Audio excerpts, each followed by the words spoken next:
I got this property under contract last week, not even a week ago.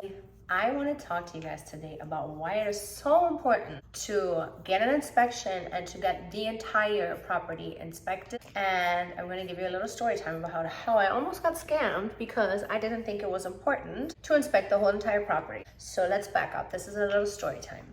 I got a fourplex under contract. This happened not too long ago. So the fourplex is kind of far away. So I wasn't going to be at the inspection personally, but I had an inspector. I talked to the listing agent. She said that the 4 units were aware that there was going to be an inspection that day. They all were going to be there and provide access, which is important. You always want to make sure before. So on Saturday was the inspection. On Wednesday, they confirmed that I was going to have access, or the inspector was going to have access to all the units. On Friday evening, she calls me and tells me unit 3 is out of town. I said, oh, I thought that everybody confirmed access. Did you not tell the seller? Kind of like already thinking this is a little weird, you know. She said, oh no, the seller just went over there. So I called my contractor friend and asked him, and he said, it's okay, just do the other 3 units. And so I told her, okay, that's fine. Let's just do the other 3 units. I think we're going to be fine. This was a fourplex, but it was unit 1 and 2 in one building, and then next to it was unit 3 and 4. I'm sure you've seen stuff like this before. An hour later, not even an hour later, she calls me back, oh, unit 3 is not out of town after all. We're going to be able to have access to all of the units. I was like, great, even better. Saturday comes and rolls around.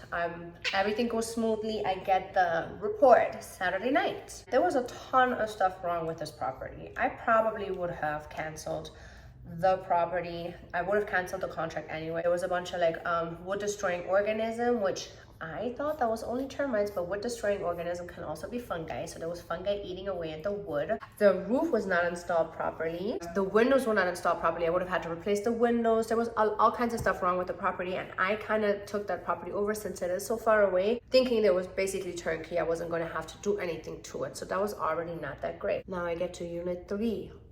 Guess what? Unit 3, and this is exactly what it said in the report. Unit 3 had, at some point in time, a car crash into the exterior wall of Unit 3. The way that the inspector put this in the report said, Unit 3 had a car crash into the outside of the wall. There is structural damage because of it. And the way that he worded it was on the inside of Unit 3, there was stuff put there. But basically, somebody was trying to cover up what happened at Unit 3.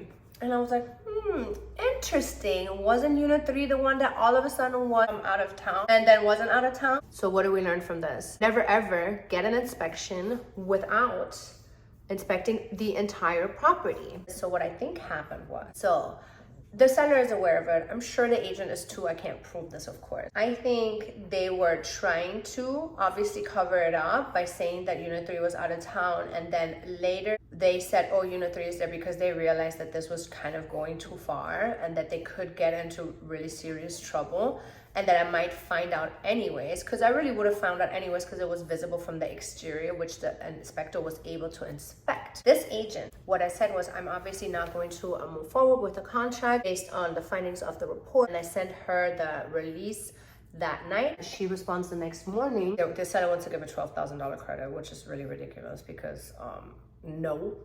I would want like $100,000 credit for all the stuff that's wrong at least.